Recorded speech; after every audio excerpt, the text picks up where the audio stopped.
Welcome back to the Subtle Sport Podcast. As always, this podcast is sponsored by ERG Builders. Now, ERG Builders are the main sponsor for the podcast this year, and we're proud to have them on board. ERG Builders are based in Northamptonshire and the Kettering area, and they aim to be the contractor of choice by doing their work in the residential and commercial sector with honesty and integrity. You can get in contact at 077 363 74821 or head to their website www.ergbuilders.co.uk. Moving forward then, I want to say just quickly thank you to everyone who has supported our new show Below the Pyramid. We're 3 episodes in now with the new episode dropping today, which is the 17th of September. So if you want a bit of an insight across the Southern Central and the Isthmian League, go over to YouTube or Spotify to check those out. As always, today I am joined by Zach, my co-host. Zach, how are we today, pal? Yeah, good. Only been a day since last saw you, but yeah. Exactly, mate. And we're delighted today to be joined by someone who has had a very respectable career across the EFL and National Leagues, now finding himself in the dugout, and that's Russell Penn. Russell, thank you for joining us today, mate, and how are you?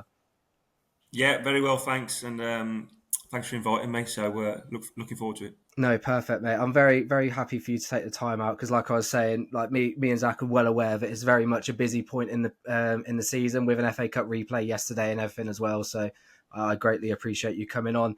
Well, we usually start this off then, mate, with allowing our guests to give themselves a little insight into what they've done and what they've done in football and so forth. So could you give myself, Zach, and anyone listening a little rundown of your playing career and where you are now?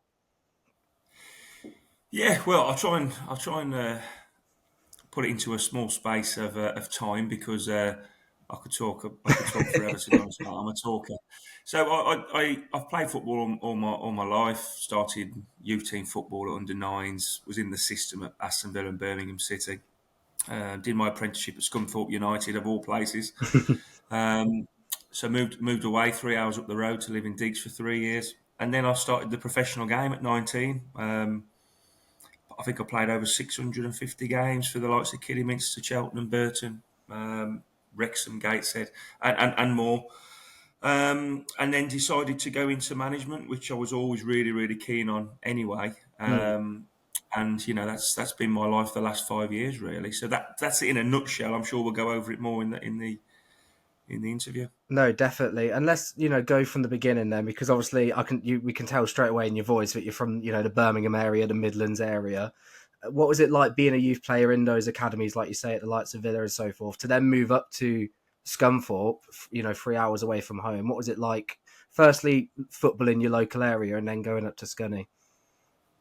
Well, funny enough, I started my grassroots football at Halesowen Town, where I manage now. So that was the Sunday League team I played for, and that's when you just play with your mates and you enjoy the game. And I felt I had a talent. I was scoring 2, 3, 4 goals every week, because in those days, when you were 7 years old, you still played 11 aside on a full-size pitch. So you only had to have half a decent strike, and you'd score 5 goals a game. Do you know what I mean? So got scouted by Birmingham at 9, and then ran through the system for about 9 years, then to 16, and it was tough. It wasn't all rosy. You're going up and down the country to play your Manchester Uniteds, your Liverpools, and I was on the periphery. I wasn't the best in the squad. We had players like Luke Moore and Gary Cahill, Carl Akimi. They were in my age group, and I was on the periphery, and I lost a lot of confidence in youth team football. And it took me probably, when I was 14, 15, 6, 7 years to get out and find my mojo again, really. Yeah.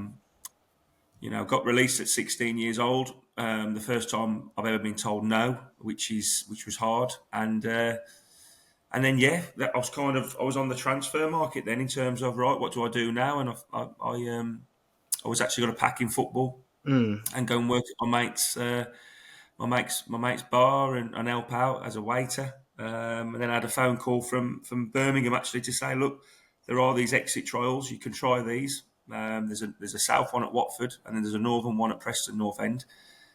You have all the League 1, League 2 scouts there, and give it one last chance if that's where you want to be. So I went to the exit trials, and fortunately, Scunthorpe offered me a contract. No, definitely. And what was it like transitioning, like you said, moving away from home, going to live up in Scunthorpe, a completely different area, a completely new place? What was that like? First year, mate, was fantastic, as you can imagine. A 16-year-old leaving home. 3 hours from his parents, just playing football every day, getting paid a little bit of money. It was brilliant. Got on the bench a couple of times in my first year, and that was a real eye-opener, going up there, playing with the likes of Peter Beardsley, and all these other old pros. It was just fantastic. But also had some testing times, mate, homesickness, missing home, not performing well, and all you want to do is be back home. Then girls come on the scene, and it's just, you become an older teenager all of a sudden, and what comes with that is all the emotions that come with it. No, definitely. And how did you find yourself, obviously, like you said, maybe struggling a little bit? How did you find yourself dealing with those emotions and so forth? Having a good family around me. I remember I was really, really low in my second year. I think I wasn't playing very well through the winter. Obviously, I didn't drive at the time, so there was no way of getting home. And you're just sulking at night, and the food's not great, and the living wasn't great at the time. And I remember me dad drove up 3 hours on a Monday night just to take me out and play pool and go for a curry just to be with me. Do you know what I mean? And Yeah.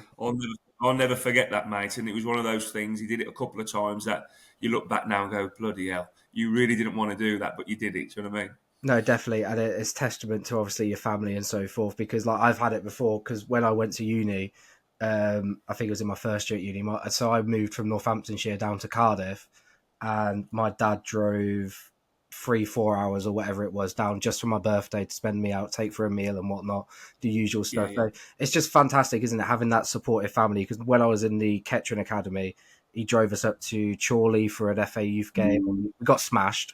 We got absolutely smashed. But just those moments, being in around it, him being so supportive, is massive, isn't it? Well, it is, and I've got kids now similar age. I've got a 17-year-old, 11-year-old, and they've got clubs every night of the week. And you understand now what your parents did for you, because I'm doing it for my kids, and the commitment and the travelling, the expenses that they don't get paid for, Yeah. just to support you in something that you're probably privileged in, but you're a hobby that you want to take on as a career. But knowing now that only 1% of us guys only make it, do you know what I mean? So realistically, 99% of parents are driving around the country, not for really an Yeah, end goal, exactly. really. So Yeah. it's testament to everybody. No, definitely. And then as an academy player, of course, in a football league academy at the time, what was it like for you being in that environment? Because I've spoken to players who have been in EFL academies, Premier League academies in like the mid 2010s and so forth. I'm very intrigued to hear what it was like during like the 2000s sort of era of football. I wish we could go back there now, mate. I really do. I think I grew up quick. Listen, I won't tell you everything that goes on in an academy in 99, 2000s, but, we had jobs to do, cleaning boots, which I Yeah. think is a real grounding. And you used to get paid for it, by the way, by the players. So you used to really have a right go. I used to do 3 pairs of boots every morning. Wind, rain, snow, sunshine, you just had to get out there and clean boots. And then it was like, you had to clean the toilets, the showers, the changing rooms had to be spotless, the baths, everything had to be clean, all the equipment.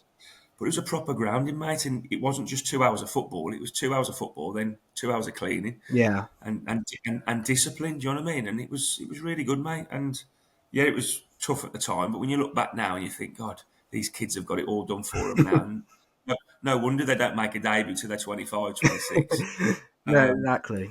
That's my opinion, mate. Do you know what I mean? Yeah, no, and it leads me on quite nicely as well, because what would your advice be for players in those professional academies nowadays? Because as someone who's maybe thought about dropping out of the game before, and you spent time as well when I was doing my research for this on like loan moves for short period loan moves across non-league and so forth, and I've spoken to a number of players and coaches who have said urging young players to just go out and play football at those ages, because it's so vital for them, no matter the level. I mean, what would your advice be for some of those players in academies? Exactly that. I think it's harder now because you've got all these teams. You've got the 21s, you've got the 19s, you've got all these different cups that the clubs want to keep them round for. But from a manager's point of view, if you're not playing, I'm not interested in you. Yeah. And realistically, managers don't really look at the levels, they look at the player. I'd rather a player be playing 2 levels below, playing 20 games before Christmas, than a player playing 2 levels above and not getting a sniff. Mm-hmm. I had to make a real hard decision when I was at Kidderminster. I was nowhere near the 16, and I had to drop 4 leagues to play for Alchurch for 4 games, and it was the best thing I ever did. It changed my career around. And I just advise everyone to go out, get your hands dirty, and make a name for yourself. No, definitely. I've always thought it's the best thing to go forward and do.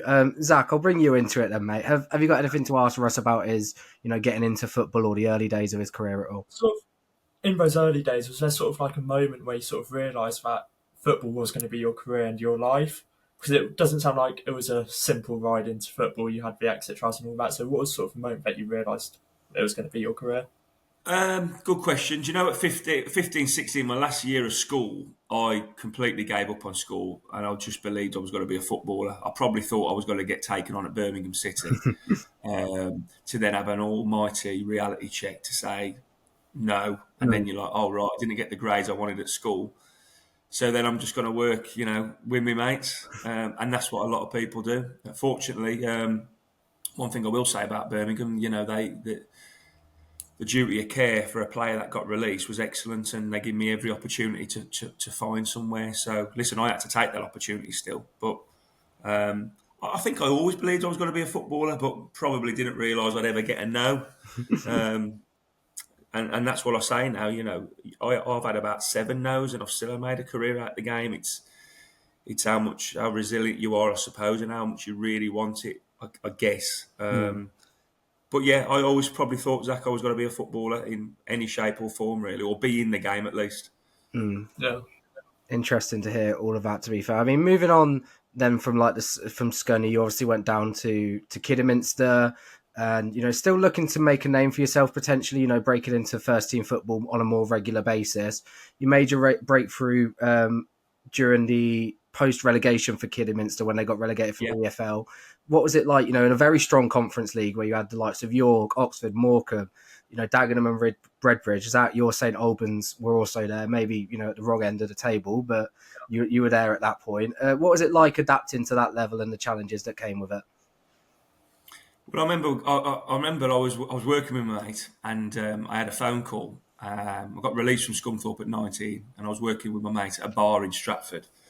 And I completely gave up on football. I fell out of love with it. I thought, right, this is it. I'm going to work in a bar, young man's life, enjoying living in Stratford, lovely part of the world. I had a phone call from the manager at Kidderminster to say, will you come on trial? And I thought, oh, God, do I really want this again? Because it was round the corner from my house, my parents' house. I went and I ended up having a 6-week trial. And then he offered me £100 a week at the end of the trial to say, look, here's a year contract, £100 a week. I don't know if that was even minimum wage, mate. I just was delighted. You know what I mean? And we had players like Martin O'Connor coming out of the game, Birmingham City captain, Darryl Burgess, ex-West Brom captain, all these old pros.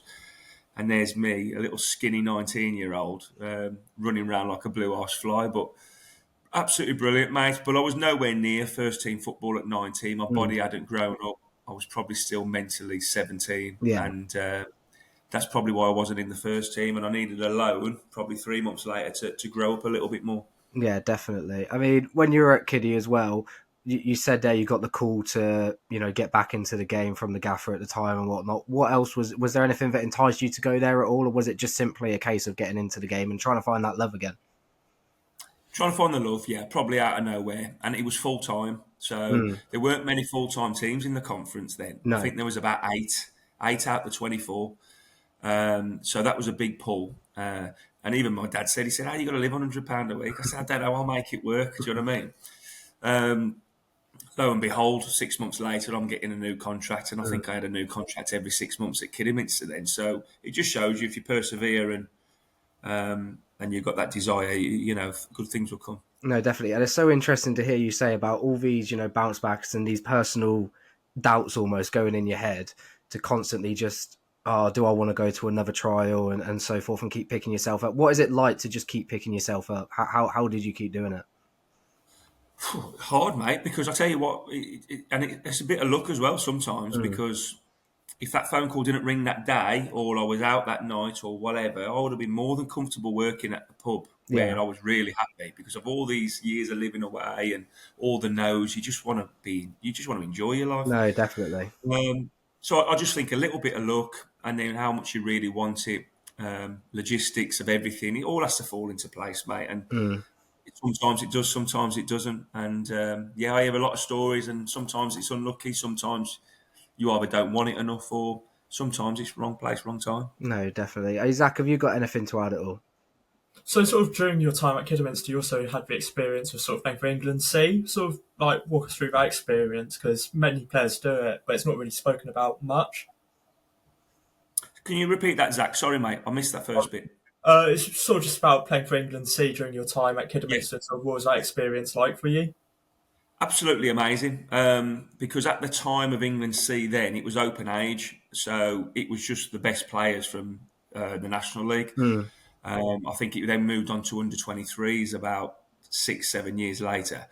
But it was the best players from the National League, and there were some top players in there, mate. And what they did, the FA were really trying to promote it. The FA treated you like the first team. So I remember I got picked up. My first game was Italy away, and I had all my tracksuit delivered to my house. I had a tie delivered to my house. And then I had a letter to say you'll be getting picked up at so-and-so time by an FA representative. And I thought, well, what's this mean? I'm not joking, mate. It was a Mercedes, long Mercedes with a TV on all the seats for myself, driven to Gatwick Airport. And I thought, mate, I've made it here. It was only £100 a week. But it was just amazing, mate. And you flew off first class, and then you had your foods in 5-star hotels, and then you played Italy. Then you kept your shirts. It was just amazing, and I played 9 times for England, mate, and I loved every single bit of it. Mm. Yeah, I guess just quickly to build on what Zach was asking about England C there, what's it like being in those, obviously you say about getting picked up and all the stuff beforehand, but once you're in those camps, in those environments, interesting to hear that the FA make it as close to, the men's senior, the main first team as possible. What's it like being in around the boys from all these different teams? Really good, and I'm still good friends with, I'd say, 3 or 4 of them now, because you live in each other's pockets for a week, and you've all had the same journeys. You've all been released from top clubs, and then you're trying to find your way back up the ladder again. And the big thing for us at the time was every player in that England C squad within 6 months was getting signed by league clubs. So we all believed, and we all had a little bit of an attitude to say, "Oh, we're going to move on here," and we all did. Because I think we were all at that age, apart from the lads post 30, that we're all going to move up again. So fantastic, mate, fantastic experiences, and really good staff there at the time. So yeah, it was just an honour, mate. Mm. And then just quickly on, the main season where you really started to come into your own a little bit in the National League with Kidderminster, where you established yourself 42 appearances also in the league, double digits goals and whatnot. I mean, I mentioned earlier about the challenges perhaps of breaking through and whatnot, but what sort of strengths did you find in the level? Did you find anything comfortable? Not easy as such, but what did you excel at? I was fit, first and foremost. I think that's probably because we were full-time, and I've always been naturally fit anyway. Like you said, I was scoring goals. I was breaking the box a lot, and I think the manager Mark Yates at the time simplified my game. I was a winger when I went to Kidderminster, and he converted me into a centre midfielder. So simplified my game. The game was a lot different 20 years ago. It was very back to front, quick, land on second balls, and have high energy. And I think I excelled at that. And one thing I've had all throughout my career, I've never had an injury, so I was a manager's favourite, really, in terms of that. No, I can imagine. You spent obviously another season with Kiddy after that, missing just out on the playoff positions, and then got you moved to an EFL club with Burton Albion. I mean, how did that move come about, and was it something you jumped at all because it was a chance to get playing in the EFL? Yeah. I nearly moved a year before. Should have gone actually to Peterborough. That was nearly all signed, sealed, delivered, but for whatever reason fell through. And then I had 2 years left on my contract actually at Kidderminster, but it was one of those years where we had a real good go to try and get promoted. We probably spent a little bit more than what we should have done, and then everyone was leaving. And I thought, right, this is my time. Burton come in with a little bit of money. It was still local. I could still live at home. And but it was all done. Pesky Salido signed me, but it was all done prior to that. Like Nigel Clough, I think, had written all the contracts and everything. And he tried to sign me a couple of years before, but yeah, it was a great move, and I only had 2 years there, mate, but a real good 2 years. No, I can Really enjoyed imagine. it. Yeah. I mean, what was it like then going in and playing in the EFL, making your debut? And I kind of link it back earlier about, the question about challenges, perhaps, because I feel now, I don't know what it was like during that period of football, but I feel now there's not that much of a gap, really, is there, between the National League and League Two in terms of sides being very much going up and holding their own. You've seen a number of teams go on and bounce on to League One, Wrexham obviously in the Championship now. I mean, what was it like back then at the time? Yeah, I think the jump was not massive. Not massive. There's a reason why they sign you. They believe you're ready for it. Mm. So, I was only 23 at the time, so I was young and fit. I was really nervous on my debut, but you quickly get the confidence and you quickly remind yourself, I do deserve to be here. Yeah. I scored on my second game, which I think broke that ice in terms of, I am a League Two player now. Mm. And then I kicked on from there, mate. Burton, fantastic club, real family club, played with some top players, trained at St George's Park every day. It was cut short, really. I only had 2 years, mate. And cut short just due to me probably, I made a great move, really, to Cheltenham, but financially as well, mate. As you get older, you want a little bit more money, don't you? Yeah, definitely. I mean, you touched on it there a little bit, obviously, with it being only 2 years, but such a great club to be a part of. What was it like in terms of all those aspects of the club, the fan base, the people around you, the squad and so forth? How easy was it you to maybe adapt into this environment, or what was it just like being at the club? Well, they just got promoted from the National League, so the buzz around the town was amazing. Mm. And I think they were just looking to stay up. So there was no real pressure on the football club. We Yeah. were always going to stay up because of the players we signed. And the chairman, Ben Robinson, at the time, he spent some, he kept the faith in the lads that got promoted and then added about 3, 4, 5 players. Fantastic. I think we finished mid-table in the end. It was a really good season. And then the second year, we mid-table again, and we got to the FA Cup fourth round. So, yeah, brilliant, mate. Making friends like Gary Rowett, who was number 2 at the time, now Yeah, Oxford yeah. manager. Darren Moore signed centre-half. I'm still good mates with Moore. Yeah, top club, mate. Really good club. And, they've been an established league club since, haven't they? No, exactly, yeah. Nearly 20 years on now. No, definitely. And then you obviously, Zach, have you got anything to add on it at all? No, not really. So sort of just moving on to Cheltenham now, isn't it? Sort of at Cheltenham, was there sort of, you spent over 100 games there, am I right? Was there sort of like anything at Cheltenham that really stood out to you as a club to spend over 100 games there? Massively. I left Burton. Burton offered me a 2-year deal when my contract come to an end. But my old manager from Kidderminster went to Cheltenham, Mark Yates. So he was in my ear in the summer, and they offered me a really good deal that I believe was a really good deal anyway. Mm. But they finished third from bottom.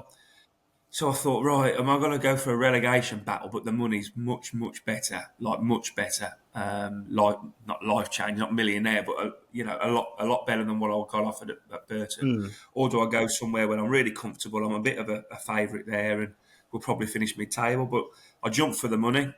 I knew the manager well, and it was the best move I ever made. Went to Cheltenham that year. We got to the playoffs, and we got to the FA Cup third round. We lost at Wembley in the final to Crewe.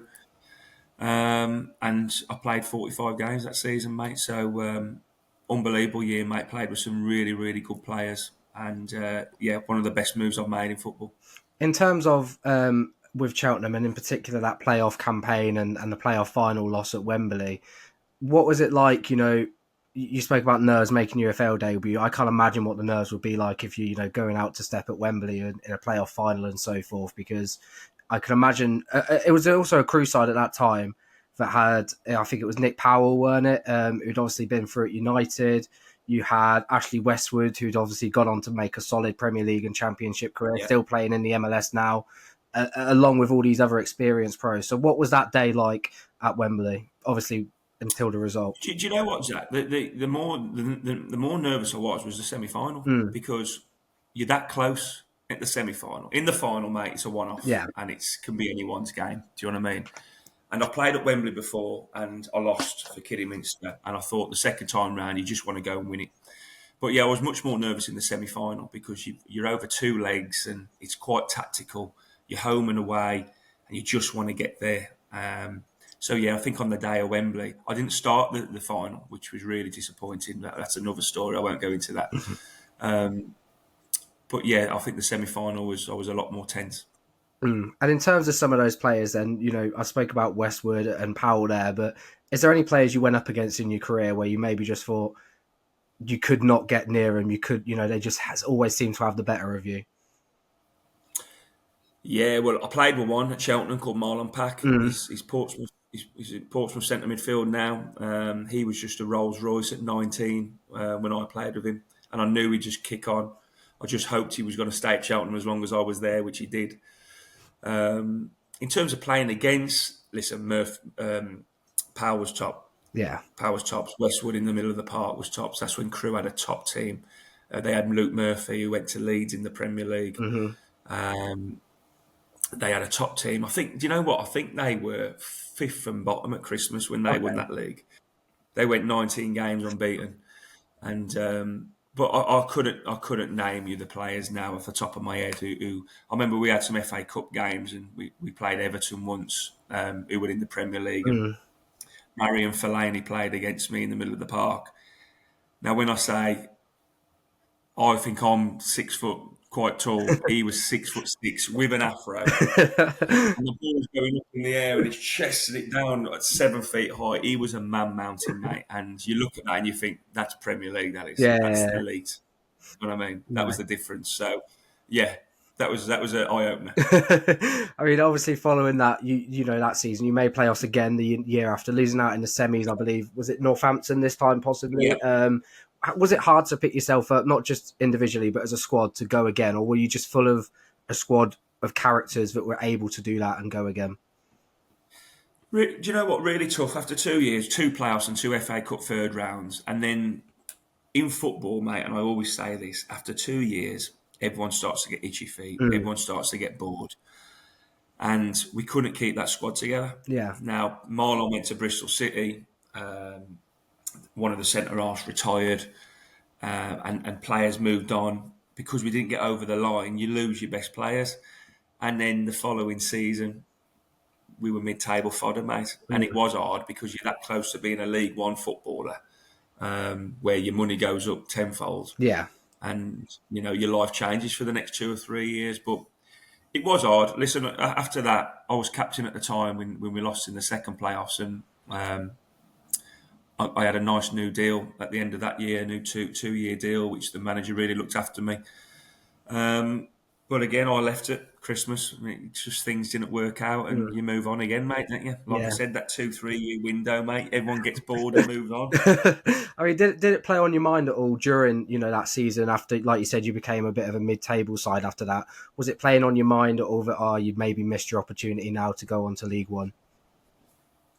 Probably no. I don't think I felt like that because I was still only 26, 27, but I just felt like it's not what it was now. Yeah, and the core that got us to these playoffs, including the manager, it's all moving, and the manager needs a new team, and the pressure from the fans is like, well, we need to win the league now. And I was like, we're Cheltenham Town, for God's sake, we got no right to win the league. We've just done unbelievable the last 2 years. And that's what happens, and that's what happens at every club, unfortunately. When you have success, everyone wants more. Yeah, definitely. I mean, Zach, have you got anything to add at all before I touch on York quickly? Yeah, well, sort of on York, sort of wearing the armband, like, did that sort of like change your view of the game, and sort of like, what sort of captain were you? Were you like hands-on with the players, or sort of just more of like a leader on the pitch? Yeah, just that, mate. Just lead by example, to be honest. I always wanted to prove to everyone I was the best. Now, I wasn't the best footballer, but I was the best at being injury-free, training every day, being robust, just leading, being a good leader, leading by example. So I enjoyed it, and I think that's probably one of the reasons why I went into management, really. I like leading, mate. I like leading the changing rooms, the training ground. I like to have a say. And it's a trait that I probably got quite early on. Interesting that. I mean, with York, then I want to just quickly touch on the season where you did get relegated from League Two. Now, obviously, you spoke earlier about maybe potential mental struggles and trying to overcome stuff. What was it like going from, you maybe suffered a bit of mid-table drop-off with Cheltenham, but then going from a promotion fight just a couple years ago to then go into a relegation one, a different environment completely, two different clubs. What were those moments like? Tough, mate. I tell you why. And it goes back to my 2-year programming again, because when I signed for York, we had a fantastic year where we got to the playoffs and we lost to Fleetwood. Then we had another half-decent year the year after. Then you're in that third year where the squad's gone again, and we ended up getting relegated. And I think we used about 50 players that season. You could just see it. 3 managers, 50 players, and it just wasn't working. And obviously York's not close to Birmingham. I moved all the family up, and we had a fantastic life in York. And to get relegated, to be out of the league for the first time for me in 8 years was gut-wrenching, because York's a massive, massive club, mate. Yeah. And we should be nowhere near the bottom 2. And we found ourselves in it. Obviously, being a captain at a time as well, did you have to find yourself so many times just trying to drag people and trying to get yourselves out of this situation? 100%. And you knew when you were looking at some of the players, and I won't name them, there was nothing there. They weren't bothered. We had a lot of loan players, which be all and end all. You always play for your loan club, and your parent club's your main bread and butter, and you don't really care about your loan club. You're there just to please your parent club. And you're looking at them, and you've got 6 loan players playing. You're thinking, you ain't going to fight for this club. And it was tough, mate. And the manager, like I said, we had 3 managers that year, all with their own ideas, all with their own players. Yeah. And it was really hard. No, I can imagine, especially with like the revolving door system you see so many times in non-league, with managers bringing their own players and so forth. We're gonna talk about heading down back to Kiddy at the back end of your playing career, and then going on to manage them there as well. And Zach, I'll let you lead off with this one then, mate. So I'll let you take it away. So yeah, firstly, sort of dropping back into non-league, so from sort of your first spell in non-league and back into the National League again with Kidderminster, was there any sort of major changes in the non-league system that you noticed straight away? Yeah, my body had packed in, mate. And I no longer become a footballer. I just become running around like a chicken. I'm thinking, oh my God, my legs have gone. Yeah. That was honestly, in terms of the structure and the teams, just a lot more professional, mate. The whole of National League now, I think bar 1 or 2 is full time. Then you go into the National North and South. You've got 6 or 7 full times in each league. Then you go to step 3. You've got 1 or 2 hybrid and full-time professionals. It's unbelievable, mate. So in no doubt in my mind, in 10 years' time, step 3, all of step 3 will be pro. The way things are going at the moment, which is great for us managers, but unbelievable. Just shows you the magnitude of the pyramid in this country. Yeah. So sort of then in 2019, you become interim caretaker for 2 games, I believe. Then only a few months later, you become permanent manager. Was there sort of, in that time period, after having that interim spell, did you feel like you want to be a manager at some point in the future? Well, I had a year of assistant manager under John Pemberton and Jimmy Shan, and which I really enjoyed. And they moved on. And then I had 4 games actually as interim. And I think the chairman, who was brand new at the time, didn't have a clue about football. But he trusted me. He just said, look, win 50% of your games and you got the job. So we had to win 2 games. And I won 2. And to be fair to him, he was true to his word. He gave me the job. And then COVID hit. Yeah. So for 6 months, every morning, mate, I was doing tactics for 6 months at home, mate, because I was that excited. Me and my assistant were like, yeah, come on, then what we're doing, all this, we're planning. And then we started the season, and that had 15 games, and then it collapsed again through COVID. So my first 2 years, mate, was more, I've become like a mental health manager for all my staff and all my players. And I've got to say, mate, it's probably the best grounding and the best education I've ever had in terms of managing. Because you're ringing the players up every day, how are you, duty of care. And fortunately for us at the time, step 2 was classed as elite. Yeah. I don't know if you remember, we could train every day. So we were going and training every day. We were playing golf, foot tennis. We were just getting the lads in because they were all just banging their heads against the walls at home. Yeah. I've never been out the house so much, mate, through COVID. Do you know what I mean? It was unbelievable, mate. So, yeah, we were having 7-day weeks of training. It was brilliant. Honestly, it was a great education for me in terms of how you've got to manage certain individuals and how different everyone is, and you're dipping into family life and how they are mentally, and it was really good. Yeah, so then again, sort of in those sort of early lockdown days, was there sort of like anyone or like another manager you know or a mentor who sort of helped shape your management style? Good question. I think I've just took a little bit from everyone, to be honest, lads. Even the bad managers that I've really been disappointed with, I've learnt a lot from them in Yeah. terms of how not to do things. And listen, I've played under some top managers: Nigel Worthington, Mark Yates, Keith Curl, Paul Fairclough of England C. Each had their own attributes, and you always take a little bit from them. That's how you become a coach. Pep Guardiola now, he's took all his bits from his former managers, and I think that makes what you are, to be honest. So snippets from everyone, lads. No, I can So, imagine. I think I'll let then you keep going, Zach. no, you can go. Well, I was just going to quickly touch on obviously where we were saying about the hybrid systems and the full-time stuff coming into so many more of these non-league clubs now. I mean, obviously, look, we won't lie, money aspects do come into it, but you take the financial aspects away from it. Do you think you could see, the likes of a Step 4, a Step 5 team perhaps making their way all the way, maybe to the EFL in the very near future? For sure, and I know some clubs now who are on that journey. If we try and think back to the era we played in, Fleetwood were big. I think they got promoted 5 times before they went to EFL. They were a village club. You look at Dorking Wanderers now. They've gone from Counties League all the way to the National League. I know they got relegated last year. So 100%, mate. I can see it happening. Yeah, and I think the more pulling power there is, the more chance. You look at this Rail Bedford project that's going on at the moment, the Bitcoin.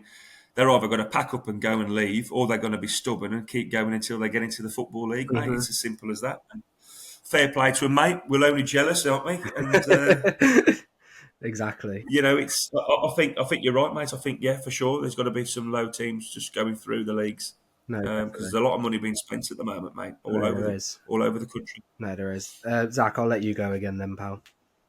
Well, so I think onto sort of the big thing, which was the famous FA Cup run and bringing West Ham to Kidderminster. So sort of like how sort of was your experience of that whole cup run? Amazing, mate. Amazing. And I've only really reflected on it probably this year, to be honest, because when you're a manager and you're in a cup run, you've got that obviously at Step 2 level.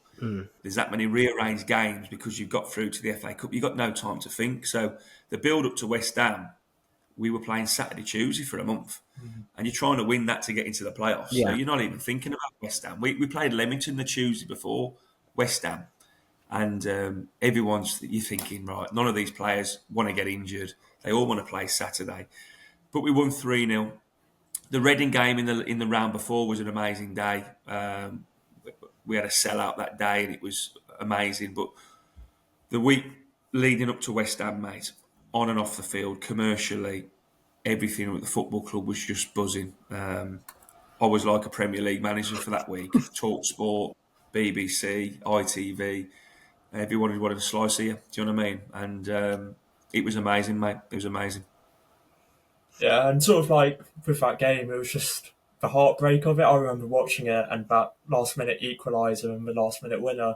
Sort of like, how did you feel at the time in that moment, conceding those goals? Was it sort of, because obviously no one expected you to go that far against West Ham, but sort of did you feel that heartbreak as well?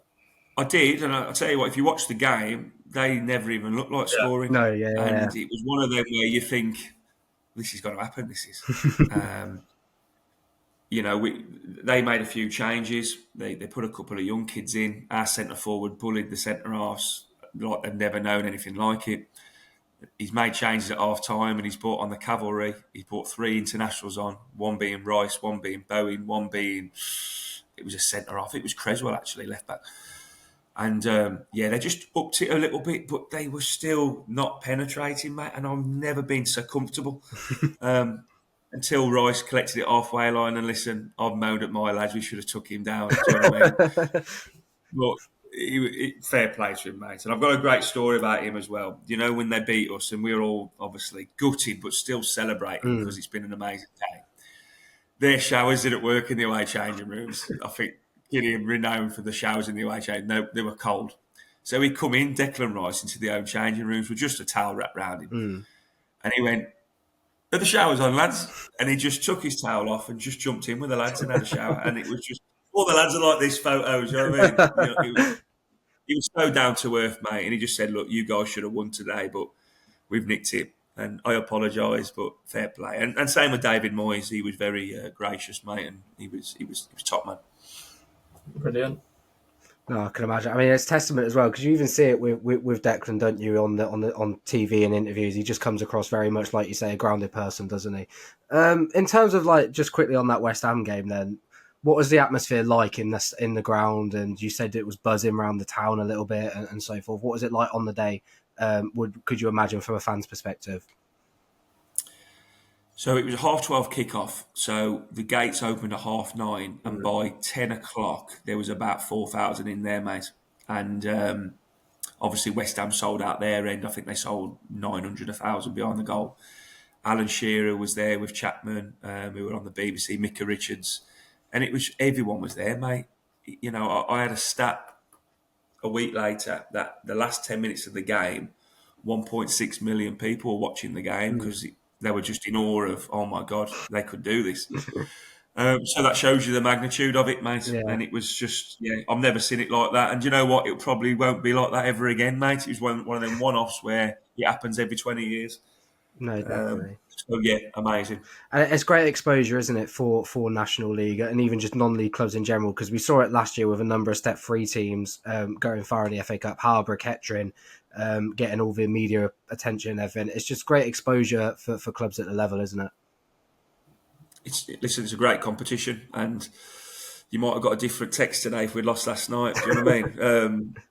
But it's a competition where every round means so much because you get so close to. You know, our FA Cup finals is the fourth qualifying round, first round, and you know we're 2 games in, we're 2 wins in. We've got a home tie against Albion next Saturday, which will be a fantastic game. 2 Step 3 teams who are going to be fighting at each other to get to the last qualifying round, mate. It's massive. It's massive. So I love the competition because I know what it can bring. Yeah, exactly. I mean, away from FA Cup action, then you obviously back into the bread and butter of the league almost. You know, you gain promotion with Kidderminster from Step 2 in what was a very tough National League North because you had the likes of Kings Lynn, who just missed out. You ended up beating in one of the playoff games. They missed out on 90+ points in second, and you had Brackley, who always seemed to be in and around the playoff picture as well. I mean, what was it like getting promotion with Kidderminster? Again, unbelievable. And we had 3-4 fantastic years there. Probably our most disappointing season was the promotion season in terms of form. And if it wasn't for us winning 9 games on the bounce at the end, we would have got promoted. We had to win 9 on the bounce. Yeah. And we did it magically. And we hit some unbelievable form. But no, it was brilliant. The only thing, and it's not being bitter, because the chairman will back me up, we probably just weren't ready to go up, mate. And 6 months later, you find yourself out the job, and then the old club's turned around again, and that's the nature of the beast, mate. But I wouldn't have changed it for the world. Yeah, I can imagine. And it is a difficult step up, isn't it, to the National League, especially a National League at that point that had so many eyes on it, probably because of the Notts County and Wrexham battle the year before. You had the likes of Chesterfield, Barnet and Bromley all at the top end and some really good sides at the bottom end. You said it was probably too early to go up for the club, but what was the adaptation period like for you as a manager? What did you learn as a manager? I learnt a lot in terms of recruitment. I don't think it was too early to go up as a club. I just don't think the club was ready because of how quickly we got promoted in a whim, really. Yeah. And the recruitment become rushed and probably didn't have the help. The chairman didn't have the help and I didn't have the help we probably needed. So we just went on pure emotion. And you know what, mate?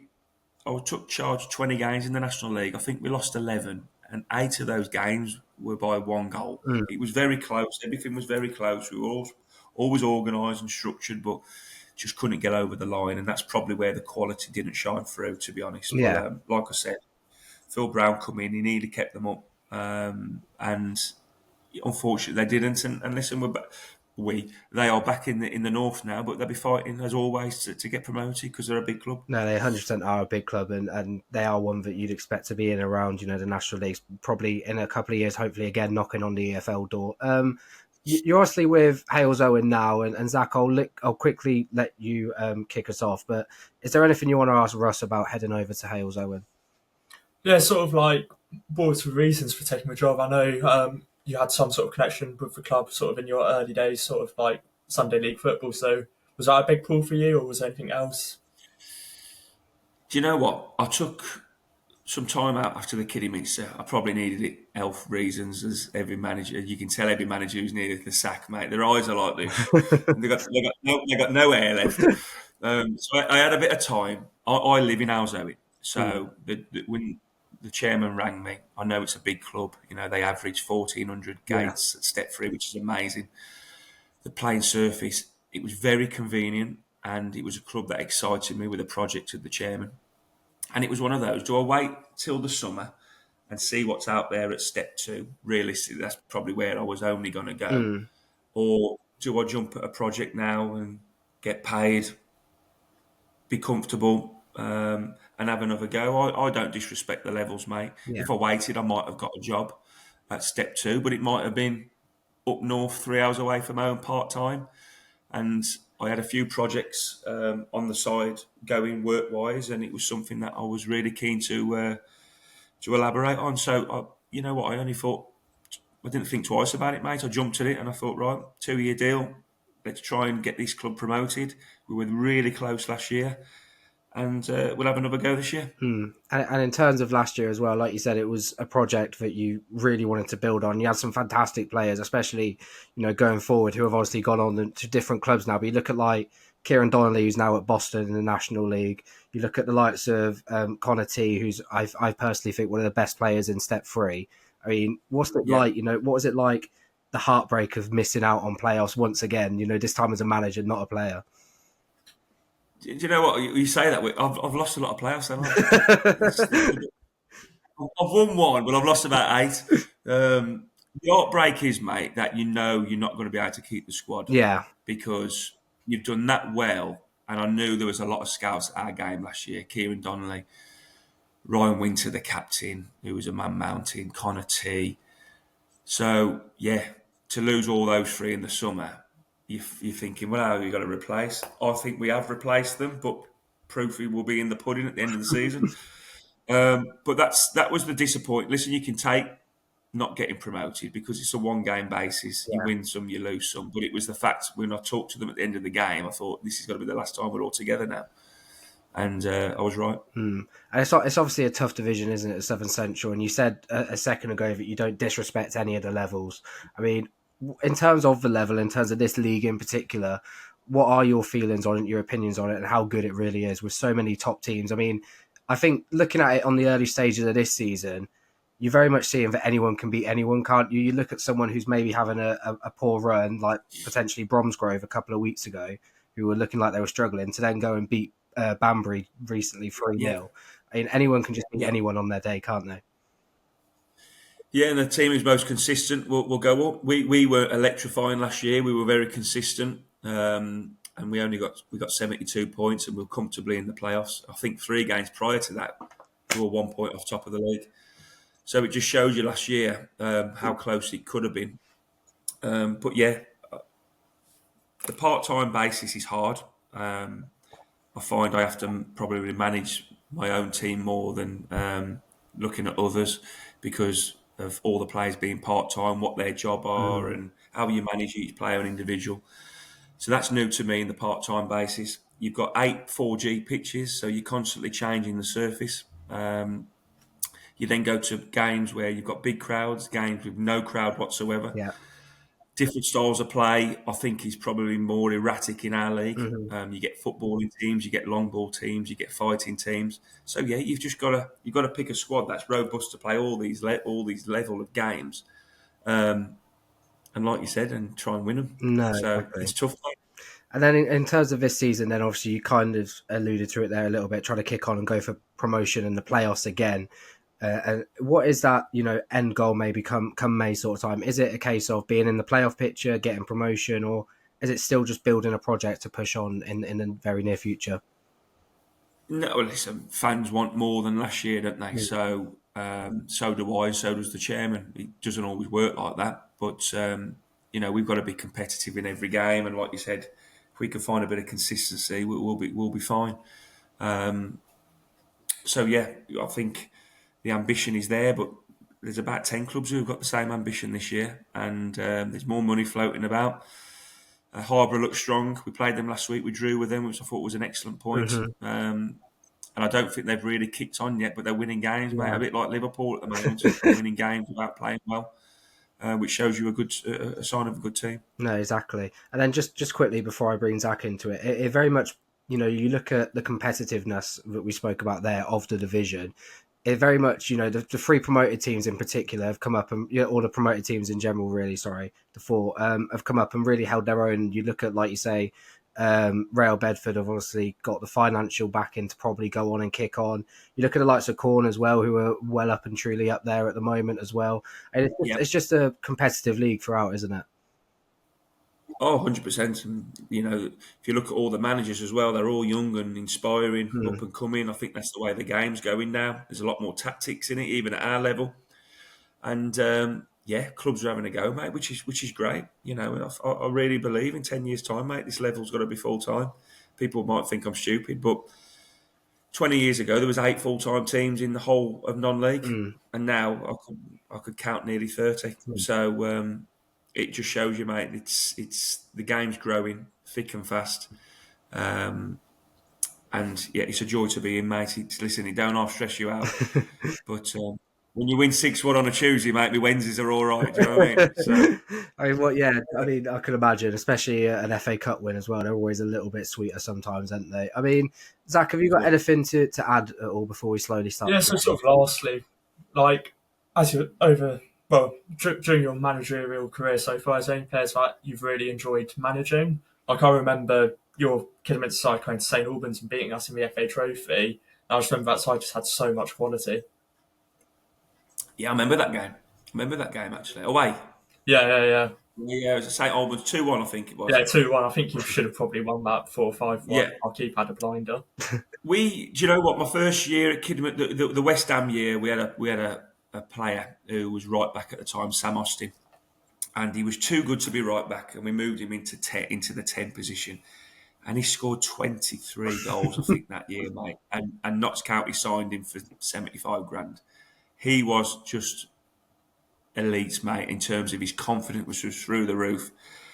And he played in the middle. You had Ashley Hemmings on the right, who again scored 20 goals every year. You had Amari Sterling James, who scored 10 goals every year. And then we had Amari Morgan Smith up front, who was on 15 goals. That was my best period at Kidderminster. I think all the fans will mention that. And joy to watch, mate. If we conceded 3, we would score 4. It was just brilliant. And we had no fear, mate. And really, we should have got promoted that year rather than the year after. I've got one final question for you then, Russ, and it's one that I ask all the guests that we have on. And it's, the question we ask is, if you have any advice for someone struggling to find their feet in football or just everyday life, what would that advice be? A great mentor has always said to me, keep scrapping. Yeah, now I think, the old school of us know what that means. It means get your head down and just drive on, mate, because there's so many, and especially in this modern era of social media, there's so many negatives in the game and in life. It doesn't surprise me so many people falter and fail and give up because you don't seem to have the support. Yeah. And I think that's probably what my old school of growing up has probably done for me. It's made me a little bit more resilient. But the only person who's got to back yourself is you. And I always say no one else really, really cares. So you've got to back yourself, if anything. Do you know what I mean? That would be my advice. Always just have confidence in yourself. No, definitely. And I think that's, a perfect way to round off. I mean, Russell, thank you for taking the time to join us today, mate. Like I said at the start, I appreciate it's a busy part of the season, and I'm very grateful for your time today. No problem, lads. Top questions, and I've really enjoyed it. Superb. Perfect. Thank you very much. And Zach, as always, mate, a pleasure to have you here. I'll let you obviously go off shortly because you need to start prepping for university. Yeah. All the best, lads.